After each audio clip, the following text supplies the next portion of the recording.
चिलचिलाती गर्मी में किरण रसोई में चावल धोते हुए पसीने से भीगी पड़ी थी। इस गर्मी ने तो कसम से भूचाल मचा कर रख दिया। पानी भी लावे जितना खौल रहा है। चावल धोने में ऐसा लग रहा है जैसे मेरे हाथों में छाले पड़ गए।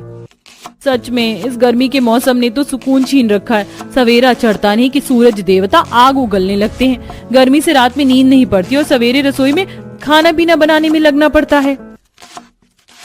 पांचों बहू गर्मी में रसोई के काम में जुटी थीं, तभी पानी का अभाव देखकर बबीता बोलती है, किरण, चावल का धोया हुआ पानी फेंकना मत, मैं उसे सब्जी धोने में इस्तेमाल करूंगी। अरे बबीता जेठानी जी, चावल के धोवन पानी से तरकारी किस लिए धोएंगी? और एक पानी की धुलाई में घुइयां थोड़ी ना साफ होगा। और कोई चारा भी तो नहीं है फुलवा, रसोड़े में चुल्लू भर पानी भी नहीं है। जो पानी था उसे खाना पीना बनाने में इस्तेमाल कर दिया। और ये अरबी भी मिट्टी वाली किन है, नदी भी तो कितनी कोसों दूर है। कोई नहीं, गागर मटकी दीजिए, हम नदी पर से पानी ढोकर लाते हैं। मैं भी तुम्हारे साथ पानी भरने नदी पर चलती हूँ, इसी बहाने पेड़ पौधों की थोड़ी ठंडी शुद्ध हवा शरीर में लग जाएगी। मंजरी और फुलवा दोनों खाली मटकी उठाकर नदी पर जाने लगती हैं। तभी सास कलावती कहती है, अरे बहू, तुम दोनों नदी पर जा रही हो ना, तो जंगल से दातून भी तोड़ कर ले आना। एक भी दातून नहीं है कि मुंह धो सकूं। और अगर सूखी लकड़ियां मिल जाए तो बटोर कर ले आना, शाम को ईंधन लाने के लिए जंगल नहीं जाना पड़ेगा। ठीक है बड़ी जेठानी जी। गरीब कलावती अपने 5 बेटे, बहू, पोते पोती के साथ पुराने किराए के मकान में रहती थी। पूरे परिवार को भयंकर गर्मी का प्रकोप झेलना पड़ता, जिसका कारण रसोई और घर पर पक्की छत नहीं थी, बल्कि टीन की छत थी, जो कि गर्मी में काफी तपती थी। इस गर्मी में तो मौसम में आग लगा रखी है, जमीन भी जलते कोयले जितनी सुलग रही है। ये गर्मी का मौसम केवल अमीरों के लिए ही सुकून भरा है, जिनके घर में एसी, कूलर, फ्रिज सब कुछ लगा। सोने के लिए ठंडी ठंडी हवा और पीने के लिए ठंडा ठंडा पानी मौजूद है। हमारे लिए तो गर्मी का मई जून का महीना पानी के बिना काटना कितना भारी पड़ता है। सर्दी में तो फिर भी सप्लाई का पानी आ जाता है। बातचीत करते हुए दोनों बहू नदी पर आ जाती हैं, जहाँ काफी ज्यादा ठंडा सुकून और शांत वातावरण था।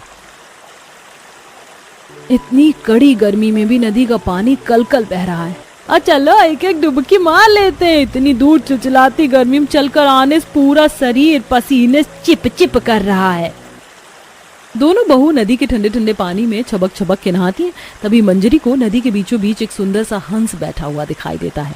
ये फुलवा, लोग तो बोलते हैं कि नदी के बीच वाले भाग में पानी बहुत गहरा है, फिर वो हंस नदी के बीचों बीच कैसे बैठा है? मंजरी, पंछी परिंदे को धरती जमीन की जरूरत थोड़ी पड़ती है, वो कहीं भी उड़ फिर कर बैठ जाते हैं। चलो जल्दी इस मटका भर लेते हैं, फिर दातून लकड़ी लेकर भी घर चलना है। पानी लेकर दोनों बहू जंगल में आती हैं, जहाँ किसी सदाबहार वन की तरह पेड़ पौधे झमाझम झूमकर हवा प्रदान कर रहे थे। कुछ लकड़ी का काटने छायादार पेड़ों के नीचे बैठकर हवा खा रहे थे। ये देखो पुलवा, इस बांस की पेड़ से कितनी सारी नई नई पचखियां और टहनी निकली हैं। इसका दातून करना दांत के लिए बहुत लाभकारी होता है। दांत में मजबूती आती है और ब्रश मंजन खरीदने के पैसे भी बचेंगे। अरे वाह, तुम्हारा खोपड़िया का धांसू जुगाड़ है। देखो कितने सारे नारियल के सूखे पत्ते गिरे हुए, इसे काफी अच्छी आंच लहकती। इसके पत्ते भी कितनी झाड़ीदार और मोटे, एक पत्ता झोंक कर एक टाइम का खाना पीना बन जाएगा। दोनों जुगाड़ू बहू जंगल से सूखे पत्ते, लकड़ी, दातून, पानी लेकर घर आती हैं, जहाँ मकानदार चेतन लाल आया हुआ था। अरे मैंने तो तुम जैसे भूखे नंगे परिवार वालों को अपना मकान देकर अपने पैर पर कुल्हाड़ी मार ली। हर बार का धंधा पानी बना रखा है, कभी किराया टाइम पर नहीं देना होता। चेतन लाल जी, आप तो हमारे गरीब परिवार वालों को ऐसे खरी खोटी सुना रहे हैं जैसे हम आपका किराया खाकर भाग गए हैं। ऐसे कैसे किराया खाकर भाग जाओगे? चेतन लाल नाम है मेरा। गर्दन पर चढ़कर किराया निकलवाना और वसूलना आता है मुझे अच्छे से। या तो 2 दिन के अंदर मेरा किराया भरो या मकान खाली करो। अकड़ू मकान मालिक पांचों बहू के परिवार को घर खाली करने का धमकी देकर चला जाता है। तभी राजू पिंकी रोने लगते हैं। पापा, चाची, दादी, क्या खड़ूस मकान वाले अंकल हम सबको घर से निकाल देंगे। इतनी गर्मी में हम कहाँ जाएंगे? फिर नानी के घर? नहीं राजू, नानी के घर में माँ हमको रहने नहीं देगी। अब हम लोगों को रोड पर ही रहना पड़ेगा, जैसे गरीब लोग रहते हैं। बेचारे दोनों मासूम बच्चों के अंदर घर से बेघर हो जाने का ख्याल बस जाता है, जिसे देखकर सब रो पड़ते हैं। क्या फायदा हम 5 भाइयों का होने का, खून पसीना एक करके भी आज तक हम अपने परिवार वालों को न तो ढंग से खर्चा चला पा रहे हैं और न ही थोड़ी जमीन खरीद सके कि छोटा मोटा घर बनवा लेते। लखन भैया, बेरोजगारी इतनी ज्यादा बढ़ गई है कि गरीबों की संख्या बढ़ती जा रही है और काम की मार मारी है। चेतन लाल को तो फिर भी हम लेट सेट किराया दे देते हैं, मगर कहीं और रूम देखेंगे तो एडवांस देना पड़ेगा और हमारे पास तो एक फूटी कौड़ी तक नहीं है। आप सब इतनी चिंता क्यों कर रहे हैं? अरे यहाँ भी हम किराया भर कर रह रहे हैं, पानी की सुख सुविधा भी नहीं है, गर्मी में कितनी दिक्कत परेशानी होती है, और इस रसोई घर की छत भी टीन की है, कितनी ज्यादा तपती है, रसोई में रहा नहीं जाता। हम भाई कितनी गर्मी में लकड़ी के गट्ठर काट कर बाजार में बेचने जाते हैं, लेकिन अब लोगों ने अपने घर में गैस चूल्हा लगवा लिया, इसलिए कोई लकड़ी खरीदता नहीं। सब लोग भीषण गर्मी में रूखा सूखा खाकर सो जाते हैं। अगले दिन पांचों बहू नदी पर आती हैं, जहाँ कुछ धोबी भांस की झोपड़ी के आकार के नाव में धुले हुए कपड़े लेकर पार जा रहे थे। देखो जरा इन धोबियों ने बांस का कितना टिकाऊ मजबूत नाव बना रखा है, और ये पानी पर कितने अच्छे से तैर रहा है। अच्छी बात तो ये बबीता कि नाव के अंदर छांव है, क्यों ना हम भी पानी पर घर बना कर रहें। ललिता का विचार किरण को अच्छा लगता है। सचमुच जब इस नदी किनारे इतनी ठंडक है तो इस तैरते पानी पर कितनी ठंडक होगी। तभी तो पंछी घोंसले छोड़कर पानी पर बैठते हैं दिन भर। तभी एकदम से नदी में तेज लहर उठती है और अब उन्हें नदी के बीच में साफ साफ जमीन दिखती है। वो देखो, इस गहरी पानी वाली नदी के बीच में सूखी जमीन है, हम वहाँ पर अपना घर बसा सकते हैं। वैसे भी 2 दिन के अंदर हमें घर खाली करना पड़ेगा, अभी दूसरा घर हमारे पतियों ने ढूंढा भी नहीं है। अब यही एक चारा बचा है गर्मी से बचाव करने का। पांचों बहू घर लौटकर इस बारे में अपने पतियों को बताती हैं और सब जरूरत का सामान लेकर नदी किनारे आते हैं। इस नदी का पानी काफी गहरा है, हमें उसे सूखे स्थान तक पहुंचने के लिए नाव चाहिए होगा। इस जंगल में कितना सारा बांस का पेड़ है, हम इसी से अपने लिए एक नाव बना लेते हैं। अब पांचों भाई बांस काट कर ला कर देते हैं, वहीं जुगाड़ू बहुएं लकड़ियों को रस्सी से जोड़कर कुछ घंटों में बांस की नाव बनाकर पानी पर नाव खेव कर जमीन तक पहुंचती हैं, जहां चारों तरफ गहरा पानी ही पानी था और गहराई में काफी सारी मछलियां तैर रहे थे। देखो सब लोग, इस पानी के अंदर तो कितनी सारी मछलियां हैं और इस तैरती पानी वाली जमीन पर कितनी राहत है। अब हम यहीं पर अपना बांस का घर बसाएंगे, क्योंकि बांस हल्का होता है, वो पानी में डूबेगा नहीं। आप पांचों भाई हमारे लिए इस पानी पर ही रसोई भी बना दीजिएगा। अब पांचों भाई जंगल से काफी मात्रा में मोटे मोटे बांस की लकड़ी लाकर तैरती नदी पर घर रसोई बनाते हैं। वहीं बहू ये नदी किनारे उगी ऊंची ऊंची घास को उखाड़कर उनसे छत का निर्माण करती है।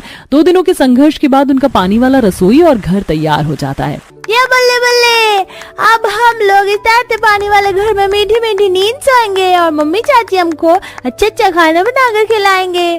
पांचों बहुएं पानी पर तैरती बांस वाली जुगाड़ रसोई में बड़े आराम से ठंडी ठंडी हवा खाते हुए खाना पीना बनाकर सबको खिलाती हैं और जीविका उपार्जन के लिए जंगल से ही घास की झाड़ू चटाई हाथ पंखा कालीन बनाकर बाजार में बेचती हैं, जिससे उनके घर का खर्चा आसानी से निकल जाता है। अमीर अन्नपूर्णा आरती की थाली लिए खड़ी गरीब पार्वती को सुनाकर पड़ोसिनों से, पता है कांता बहन, लाखों में एक बहू चुनकर लाई हूँ मैं, 5 स्टार होटल में बड़ी शेफ है मेरी बहू। तब तो तुम्हारे दोनों हाथों में लड्डू है अन्नपूर्णा बहन। मैं तो अपनी बहू से तरह तरह का होटल स्टाइल वाला खाना बनाकर खाऊंगी, बाकी देखना तुम कुछ के घर में बहू आने के बाद भी रसोई में रोज ही दाल रोटी ही पकेगी। अरे मैं तुमसे हैसियत में कम थोड़े हूँ, जेठानी मेरी रसोई में शुद्ध घी में खाना पकता है, खुशबू सूंघ लिया करो। मैंने तुम्हारा नाम नहीं लिया कादम्बरी, तो किच किच मत करो। दोनों झगड़ जाती हैं, जबकि पार्वती शांति से बहू का स्वागत करने के लिए खड़ी थी। वैसे तो तीनों सगी देवरानी जेठानी थी, मगर मेल मिलाप नहीं था। कादम्बरी अन्नपूर्णा ने चाल पट्टी से बंटवारे में ज्यादा जमीन अपने नाम करके घर पक्के करवा लिए, जबकि पार्वती की आर्थिक जड़ कमजोर रह गई। कुछ देर में तीनों की बहू आ जाती हैं और स्वागत करवाती हैं। सदा खुश रहो कथा बहू, हमारे पूर्वजों से मान्यता है कि कलश का चावल जितना बिखरे बहू अपने साथ अन्न धन की बरकत भर कर लाती है। दाएं पैर से गृह प्रवेश करो। जी माँ।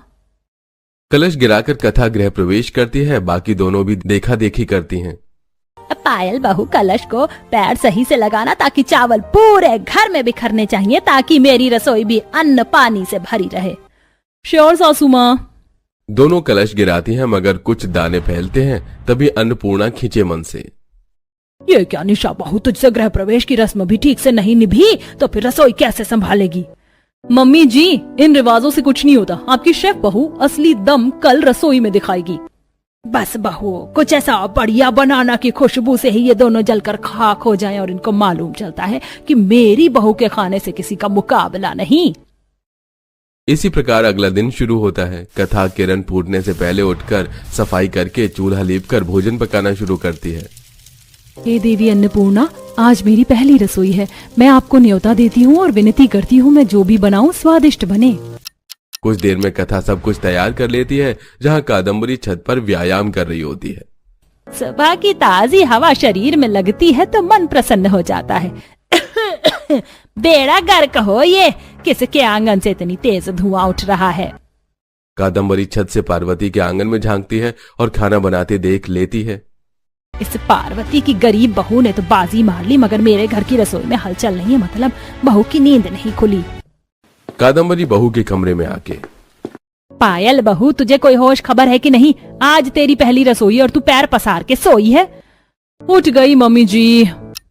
कुछ देर में दोनों बहुएं रसोई में उपस्थित होती हैं। तभी अन्नपूर्णा निशा से, निशा बहू, दराज के अंदर सारे मसाले तेल मौजूद हैं। ये जूसर, मिक्सर, हॉकिंस का कुकर और बाकी खाना बनाने के लिए सारे उपकरण मौजूद हैं। मुझे तीखे मीठे पकवान बड़े पसंद है, तो वही बना लो। मम्मी जी, पहली रसोई मेरी है तो डिश मुझे डिसाइड करने दीजिए और मैं सबके लिए पनीर चीज पिज्जा बनाऊंगी। अच्छा, तो तुम पिज्जा बना लो बहू, तला भुना पकवान तो सब बनाते हैं। जहाँ दोनों की बहुएं रसोई में काफी समय लेती हैं, वहीं कथा परिवार को परोस कर खिला रही थी। माँ जी, बाबूजी, और पूरी डालूं? अरे नहीं कथा बहू, इतनी नरम कचौरी बनाई थी तुमने कि मैं भूख से फिजूल खा गया। भाभी, मुझको थोड़ा और आलू दम डालना। भाभी, थोड़ी सी और खीर दे दो अगर हो तो। नीतू, तुम इतना हिचकिचाकर क्यों मांग रही हो? ये लो। अरे बहू, तू सारा खाना ननद देवर की थाली में डाल देगी तो खुद क्या खाएगी? अपने खातिर भी बचा ले। तूने अनाज के अभाव में भी रसोई में इतना सब बनाकर खिला दिया। यही तो एक कुशल गृहिणी का गुण है। क्या नेग चाहिए तुझे? माँ जी, मैंने बाकी के दोनों परिवारों के लिए भी अपनी रसोई में खाना पीना बनाया था, तो क्या मैं उनके घर दे आऊं? कथा के पूछने पर पार्वती दिल उदास करके कहती है, बहू, हमारा उन परिवारों के साथ कोई बोलचाल नहीं है। बायना लेना देना भी नहीं चलता है। पार्वती, अगर बहू की इच्छा है तो जाने दो, है तो हम एक ही परिवार। खुशी खुशी कथा अपने रसोई में 2 थाली में खाना लगाकर जाती है, जहां अन्नपूर्णा गुस्से में बहू पर बरसते हुए, थू थू थू थू, रसोई में इतने घंटे खराब करके तूने कच्चा पक्का पिज्जा बनाया है बहू। तो मैं ही खुद ही शरूर चला था शेफ बहू लाने का। तुम खाओ ये खाना, मैं अपने लिए तो रोटी बना लूंगा। कार्तिक, तुम तो टेस्ट करो। मेरा तो देखकर ही पेट भर गया, तुम खा लो। सच में बंदर क्या जाने अदरक का स्वाद। मम्मी जी, आप अपनी रसोई खुद संभालिए। निशा पर्स उठाकर चली जाती है। ताई जी, ये आपके परिवार के लिए पहली रसोई का खाना लाई हूँ। ज्यादा जले पर नमक मत छिड़को। तुम्हारे रसोई से हमारा एक चुटकी नमक का लेना देना भी नहीं। खाना तो दूर की बात है, चली जाओ। अन्नपूर्णा, अपनी बहू के खराब खाने का खुंदक इस पर मत निकालो। धन्यवाद बहू। दोनों बाप बेटे कथा के हाथों का खाने से पेट भरते हैं। वहीं तीसरे परिवार में, इस मटर पनीर में कितना तेज नमक है और रसमलाई में चीनी चीनी का टेस्ट आ रहा है। राशन खराब कर दिया। अनुष्का, खाना इतना बुरा भी नहीं बना जो तुम आग में घी डाल रही हो। सही बात पर मिर्ची लग गई तुझको बहू। इतना घी मसाला तेल सब दिया और तूने वही हाल कर दिया। ऊंची दुकान तीखे पकवान। एक परिवार की रसोई संभालना पान पर चूना लगाने जितना आसान नहीं है। ये दोनों सास ननद एकदम टेढ़ी खीर है। मदद किसी ने भी नहीं करवाई और नुस्ख निकालने में सबसे आगे। इसी तरह तीनों परिवारों में अलग अलग चूल्हा जल रहा था, जहां रसोई में भर भर के राशन होने के बावजूद भी 2 परिवार अच्छा खाने के लिए तरस रहे थे। वहीं कथा अपने पूरे परिवार को खुले आंगन में बिठाकर पंखा करते हुए खिला रही थी। क्या बढ़िया दही जमाई है तुमने, ऊपर से चूल्हे की रोटी, खाकर मन खुश हो गया। अरे सच में कथा बहू, जब से रसोई में तेरा हाथ पड़ा है, थोड़ी कमाई में भी घर कितने अच्छे से चल रहा है। बाबूजी, ये तो अन्नपूर्णा देवी की दया है जो कभी खाना नहीं घटता। संतोष होना सबसे आवश्यक है। सभी के खाने पर से बहू सबको पक्के आम काट कर देती है। ये लीजिए सब लोग, मीठा मीठा दशहरी आम खाइए। मगर बहू आम तो बड़े महंगे भाव के हो रहे हैं, तू कहाँ से खरीद लाई? माँ जी, मनोहर जी मुझे जो घर खर्च और साग सब्जी लाने के पैसे देते हैं, बस पैदल जाकर रिक्शे का पैसा बचा लेती हूँ, शरीर भी ठीक रहता है। बहू, मैं तो भगवान का धन्यवाद करती हूँ जो तुझ जैसी तुलसी समझदार गृहिणी मेरे परिवार में दी है। जहां कथा कम कमाई में भी रसोई अच्छे से चला रही थी, वहीं बाकी दोनों बहुएं किचन की जिम्मेदारियों से कतराती परिवार में भी कलेश छाया रहता। निशा बहू, तू अपनी होटल की नौकरी छोड़ छाड़ कर रसोई संभाल। मम्मी जी, जहाँ मेरे बनाए खाने की वैल्यू नहीं है, मैं किस लिए बनाऊं? हाँ, तो मैंने भी तुझे बनाकर खिलाने का ठेका नहीं लिया, अपने खाने का जुगाड़ देख लेना। फाइन मम्मी जी, वैसे भी मैं होटल से खाकर आती हूँ, समझी? भाभी, ना तो आपसे नाश्ता टाइम से तैयार होता है और ना ही रात का डिनर, रोज लेट करती हो। अनुष्का, खाना बनाना कोई खिलवाड़ नहीं है, एक दिन मेरे बदले खुद रसोई संभाल कर देखो, पता चलेगा। पायल बहू, तू क्या इस घर में अचार डालने के लिए रहेगी जो ननद खाना बनाएगी? गुस्से में पायल खाना डालती है, तभी कादम्बरी।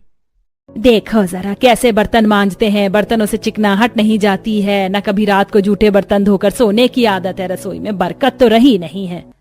अरे बस भी करो कादम्बरी, तुम भी बेवजह बाल की खाल निकाल रही हो। केशव जी, आप बीच में कबाब में हड्डी मत बनिए। अरे जाकर देखो एक बार उस पार्वती के घर में उसकी बहू कितनी कामकाजी और फुर्तीली है।